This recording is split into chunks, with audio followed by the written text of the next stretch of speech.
پڑھیے الصلاۃ والسلام علیک یا رسول اللہ، الصلاۃ والسلام علیک یا حبیب اللہ، وعلی آلک واصحابک یا نور اللہ،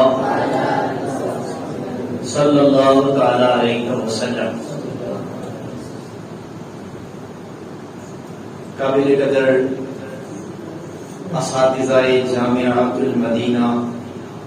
فیضان اعلیٰ حضرت اعلیٰ پیر کنج و حاضرین طلبہ کرام جامعہ آزاد، اللہ تبارک و تعالیٰ کا لاکھ لاکھ شکر و احسان کہ اللہ تبارک و تعالیٰ نے اپنے نیک بندے اور اپنے ولی کامل کی یاد منانے والی اس محفل کے اندر ہم سب کو شریک ہونے کی سعادت بخشی۔ حدیث پاک کا مفہوم ہے کہ جب کوئی بھی بندہ ایمان کی حالت میں ریاکاری، دکھاوے، بناوٹ، ان تمام طرح کے نقائص سے دور ہو کر کے اللہ والوں کے پاس جایا کرتا ہے، اللہ تبارک و تعالیٰ کے نیک بندوں کی محفلوں کو منعقد کیا کرتا ہے، ان میں جایا کرتا ہے، تو اللہ تبارک و تعالیٰ پھر اس بندے کو خالی ہاتھ نہیں لوٹایا کرتا ہے، اس کو خالی ہاتھ نہیں بھیجا کرتا ہے، بلکہ جس نیت کے ساتھ اور جس عقیدت اور محبت کو لے کر کے وہ گھر سے نکل جایا کرتا ہے اپنے اس ولی کی بارگاہ کے اندر، تو پھر اس شخص کو کچھ نہ کچھ اس اللہ کے ولی کی بارگاہ سے اس کو فیض و برکات کا منبع جو ہے مل جایا کرتا ہے۔ اور اسی طریقے سے بخاری شریف کی ایک اور حدیث پاک بڑی طویل حدیث ہے، لیکن اس کا مختصر مفہوم ہی میں عرض کروں گا کیونکہ وقت کافی ہو چکا ہے، اور ہمارے طلباء نے میرے خیال سے اس محفل کا جو مقصد تھا اور اس کا جو حق تھا وہ ادا کر دیا ہے، لیکن اعلیٰ حضرت کی بارگاہ کے اندر اس ناچیز کا بھی کچھ نہ کچھ حصہ ہو جائے، تو اس نیت کے ساتھ میں بھی کھڑا ہوں کہ اللہ تبارک و تعالیٰ ہمیں ہمارے امام کے فیض و برکات سے مالا مال فرمائے۔ میں آپ سے یاد کروں کہ اعلیٰ حضرت کسی چھوٹی شخصیت یا کسی عام شخصیت کا نام نہیں ہے، اس موضوع کی طرف میں تھوڑی دیر بعد آؤں گا، لیکن اس سے پہلے یہ حدیث پاک کا آپ نے مفہوم سنا ہوگا کہ اللہ تبارک و تعالیٰ کے جو ولی ہوتے ہیں، جو ولی کامل ہوتے ہیں، ان کے اندر کتنی پاور ہوتی ہے، کتنی طاقت ہوتی ہے۔ ان کی پاور اور ان کی طاقت جو ہے صرف جسم و جسمانیت سے تعلق نہیں رکھتی ہے، بلکہ ان کی جو طاقت ہوتی ہے وہ جسم و جسمانیت سے بہت آگے بلکہ روحانیت کو پا جایا کرتی ہے۔ اور جس بندہ مومن کے پاس روحانیت کی طاقت ہوا کرتی ہے، وہ اپنی تو دنیا اور آخرت کو سنوارتا ہی ہے، اس کے ساتھ ساتھ جو ہے اپنے پیروکار اور اپنے ساتھ چلنے والوں کا بھی بیڑا پار کر دیا کرتا ہے۔ ایک ولی کامل کے بارے میں آپ نے سنا ہوگا کہ بنی اسرائیل کا ایک شخص تھا جس نے 99 قتل کیے ہوں گے، یہ تھے جس نے 99 قتل کیے۔ 99 قتل کرنے کے بعد اس کے دل کے اندر خیال آیا کہ بھائی بڑے قتل کر لیے، بڑے قتل و غارت کا جو ہے میں نے سسٹم برباد کر دیا، بہت زیادہ گناہ ہو گئے، اب مجھے اللہ کی بارگاہ کی طرف لوٹ کر جانا چاہیے۔ یا کسی بندے نے اس کی اصلاح کر دی ہوگی، نیکی کی دعوت دیتی ہوگی کہ بھائی تم توبہ کرو، اتنے بڑے گناہوں کا جو یہ سسٹم تم اپنے ساتھ لے کر جاؤ گے، بتاؤ خدا کی بارگاہ سے تمہیں کیا ملنے والا ہے، سوائے جہنم کے تمہیں اور کیا چیز ملنے والی ہے؟ لیکن اس بندے کے اندر خوف خدا آ گیا۔ تو جس بندے کے دل کے اندر خوف خدا آ جایا کرتا ہے، پھر اس کی دل کی دنیا، دل کی جو کیفیت تھی بدل جایا کرتی ہے۔ یہ انسان کی جسم کے اندر جو لوتھڑا ہے گوشت کا، جس کو دل کا نام دیا گیا ہے، اس کے اندر جب گناہوں کا جو پورا ایک طریقے سے جو بھر جاتا ہے، یہ اس کے اوپر سیاہ دبا پڑ جاتا ہے، لیکن اسی کالے لوتھڑے کے اندر، اس درد نما دل کے اندر جب خوف خدا کی جو کرن آ جایا کرتی ہے، پھر اس کو بدلنے کے لیے انسان جو ہے کوشش کرتا ہے۔ اس کی نیکی کی دعوت کسی نے دی، اصلاح کی، اور وہ گھر سے نکل گیا۔ گھر سے نکلنے کے بعد کہیں راستے کے اندر کسی شخص سے ملاقات ہوئی، اس نے کہا کہ بھائی میں نے جو ہے 99 قتل کیے ہیں، کیا جو ہے میں گھر سے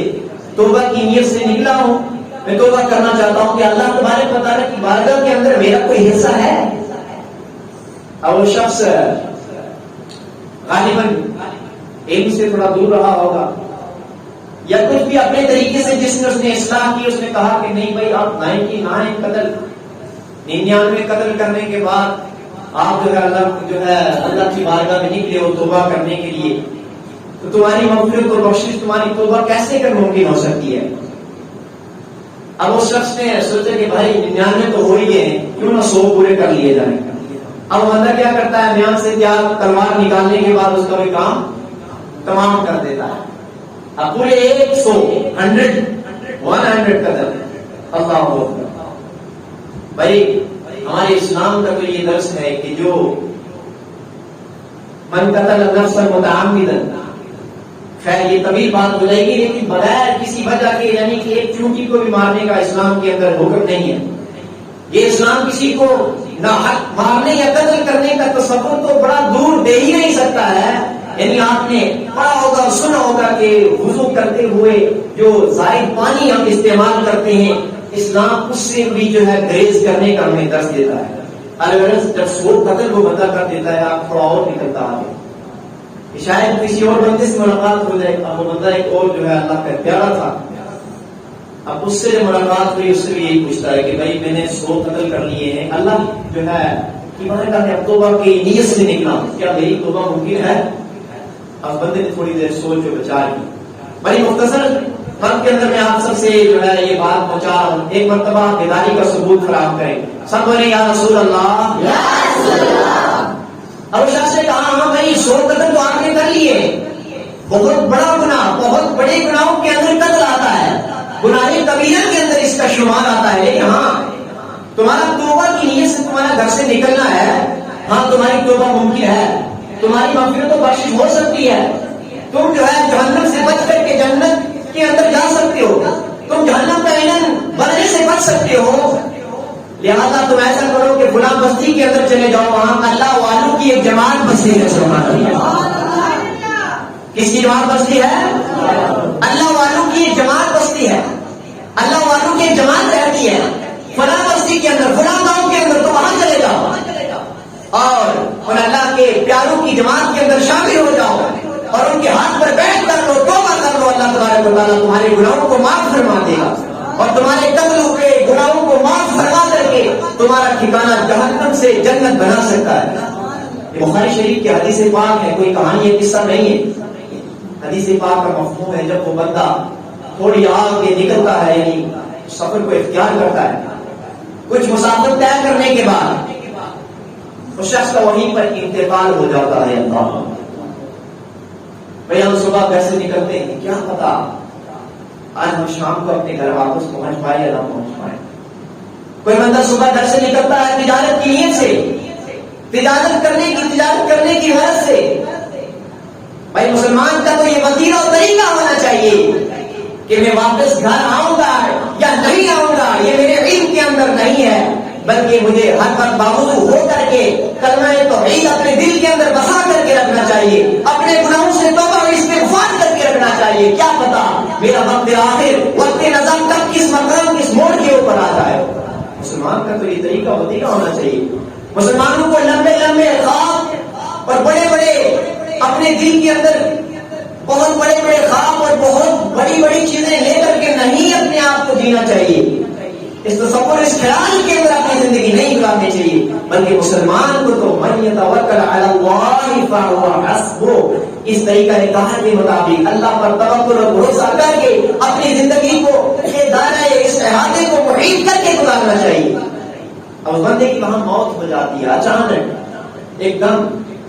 ختم کہانی، انتقال ہو جاتا ہے۔ انتقال ہونے کے بعد جو ہے رحمت کے فرشتے آ جاتے ہیں کہ بھائی اس کو لے چلتے ہیں، کہاں؟ جنت کے اندر۔ ادھر سے جو ہے عذاب کے فرشتے بھی آ جاتے ہیں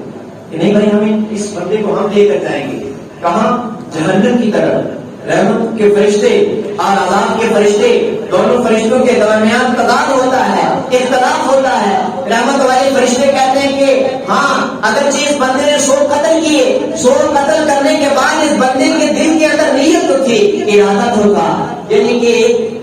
توبہ کرنے کی نیت کو ارادت ہوتا، لے کر جائیں گے. وہیں دوزخ کے عذاب کے فرشتے کہتے ہیں نہیں بھائی کس طریقے سے اس بندے کو جو ہے تم جنت کے اندر لے جا سکتے ہو, کس طریقے سے اس کی مغفرت و بخشش ممکن ہے. اس بندے نے تو جو ہے گناہ کیے, قتل و غارت کیا, 100 بندوں کو نہ 100 جانوں کو نہ قتل کر دیا, اس کو تو جہنم میں جانا ہی چاہیے. اتنے میں آپ غیب سے ندا آتی ہے, اے فرشتوں آپس میں تضاد اختلاف مت کرو. حدیث پاک کا مفہوم ہے آپس میں تضاد اختلاف مت کرو,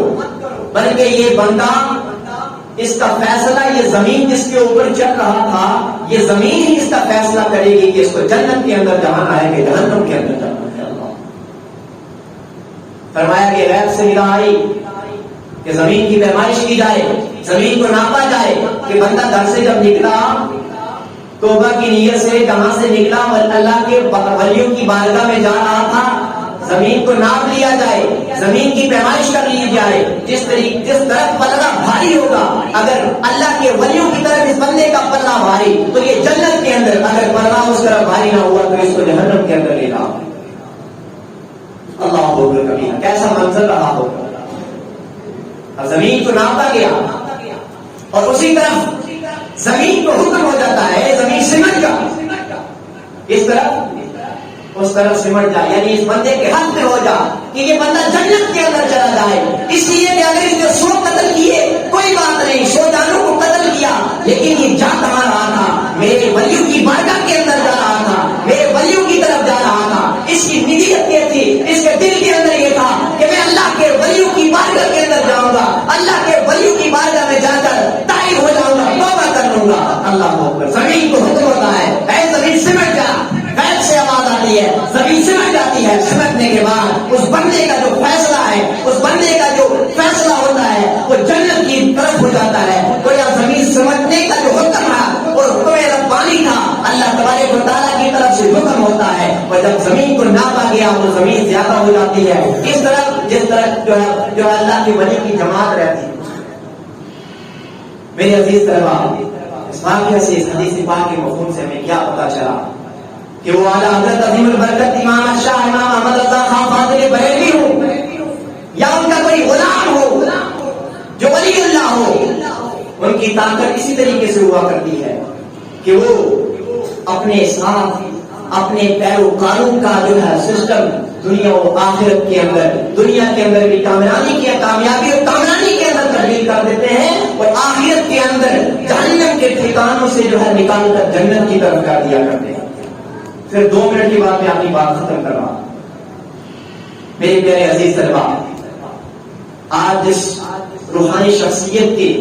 محفل کے اندر ہم بیٹھے ہوئے ہیں, اسی دنیا امام احمد رضا خان فاضل بریلوی کی نسبت سے اور نام سے جانتی ہے. اعلیٰ حضرت امام احمد رضا عشق و محبت کے نام سے انہیں جانا جاتا ہے, جن کا عرس پاک آج 104واں عرس مبارک جو ہے بریلی شریف کی دھرتی پر منایا جا رہا ہے,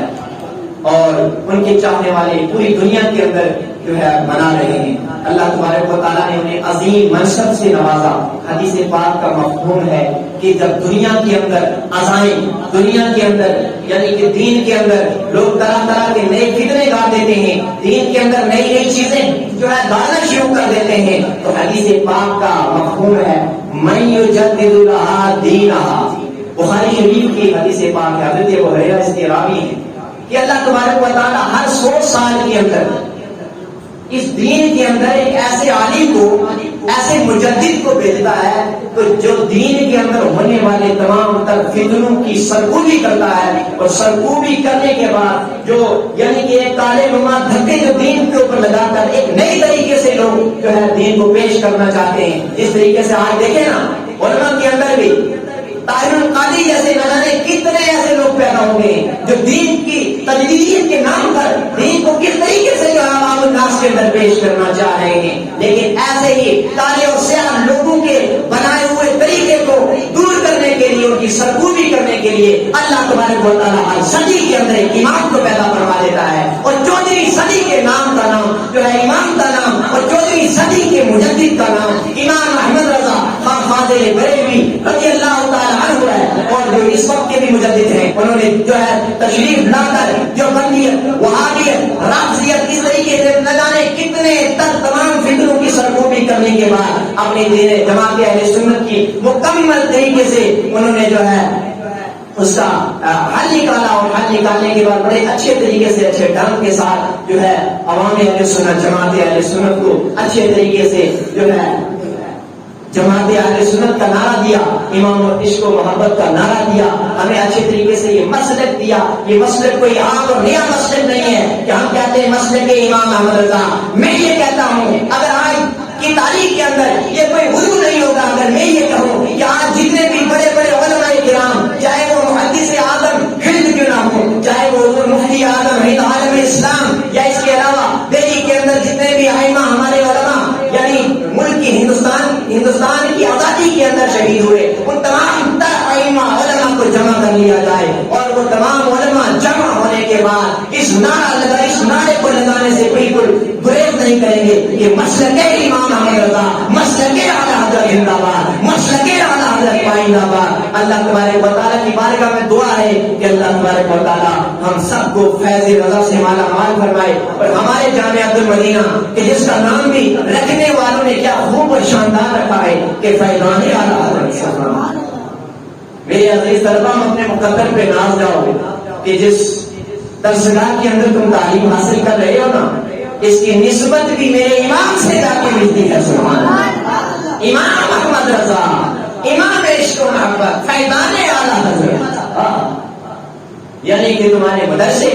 ہمارے اس جامعہ کی نسبت بھی اس بارگاہ سے جا کر کے ملتی ہے کہ جس بارگاہ سے ہزاروں لوگ فیض حاصل کرتے ہیں. اور آج انہیں کی عرس کی نسبت کے اندر انہیں کی عرس کی مناسبت کی وجہ سے ہم یہاں حاضر ہیں. اللہ تبارک و تعالی ہم سب کو فیضان رضا سے مالا مال فرمائے، اور ہمارے جامعہ المدینہ کو اور یہاں کے پڑھانے والے تمام تر اساتذہ، طلبہ، یہاں کے جتنے معاونین ہیں اس کے اندر اپنی معاونت کرتے ہیں، حصہ لیتے ہیں. اللہ تبارک و تعالیٰ سب کی دنیا اور آخرت کو بہتر سے بہتر فرمائے، اور دین و دنیا کی لازوال نعمتوں سے سرفراز فرمائے. وآخر دعوانا الحمدللہ رب العالمین. السلام علیکم ورحمۃ اللہ وبرکاتہ.